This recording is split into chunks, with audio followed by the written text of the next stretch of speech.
I'm talking about the UPSC students. So, any tips for them, or do you think having a backup plan set Yes. while Yes. preparing helps, or Of course it does. देखो ऐसा है, ये exam तो आपका तभी पास होगा जब आप सिंसियरली करना चाहते हो। तो उसमें बैकअप प्लान होने से आपकी सिंसियरिटी पे कमी आती है, ये तो बहुत ही स्ट्रेंज है।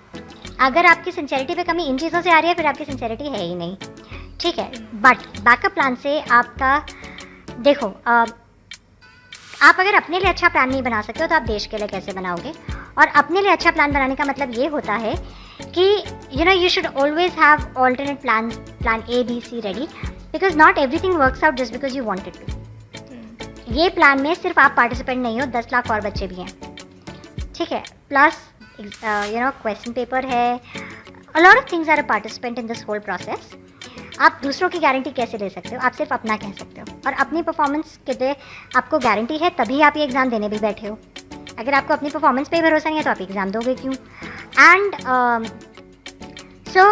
But because there are other factors involve, you can not guarantee कि आपने एग्ज़ाम देना शुरू कर दिया तो आप पास हो जाओगे। और अगर आप ये प्लान नहीं बना रहे हो कि मैं नहीं होऊंगा, आज मैं बहुत सारे बच्चों के मैसेजेस आते हैं कि मैडम 7 साल हो गए, हमने 6 अटैम्प्ट दे दिए, अब हम क्या करें लाइफ में। जो आपका imagine failing for 7 years and then having a confidence to do something else, ये हो सकता है? entirely from ये हो ही नहीं सकता। आपके पास कैसे कॉन्फिडेंस आएगा कि आप 6 साल किसी चीज़ में फेल हुए और फिर आप उठ के कोई नई चीज़ स्टार्ट कर पाओ? नहीं कर पाओगे। तो बेटर ये है कुछ करके जाओ, ताकि ये तो आपको पता है उस दिन कि ये मैं नहीं कर पाया, पर वो एक चीज़ थी जो मैं कर सकता हूँ और वो मैं आगे कर लूँ। तो हमेशा प्लस आपने अगर वर्कएक्स है आपके पास, या आपने कुछ भी लाइफ में और किया है ऑल्टरनेट, आपके पास उसका नॉलेज, उसका एक्सपीरियंस और उसका पूरा अपना what you do in your first job is you actually understand your self. आप और कुछ छोड़ दो, आप अपने आप को सबसे ज़्यादा समझते हो, वो सब आपके पास एक्सपीरियंस ऑलरेडी एग्जिस्ट करेगा। ये आपको even during giving this exam इसकी प्रिपरेशन में भी हेल्प करता है। So I think it's very important to have a backup option. So that is not basically backup.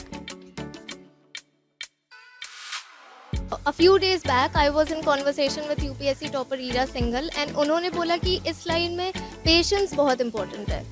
तो किस तरह का पेशेंस बेसिकली, क्योंकि पहले तो बच्चे पेशेंस रखते हैं, प्रिपरेशन में इतने साल जाते हैं उनके, और फिर उसके बाद होता है कि आयोग जो होता है वो रिज़ल्ट में डिले करती है। जैसे आप ही का रिज़ल्ट 2017 का रिज़ल्ट 2019 में आ रहा है, तो ये जो 2 साल का गैप हो गया, हो सकता है कि your life would have been on a different level right now अगर रिज़ल्ट उसी वक्त आ जाता तो ये पेशेंस किस हद तक पेशेंस है और टॉर्चर नहीं है?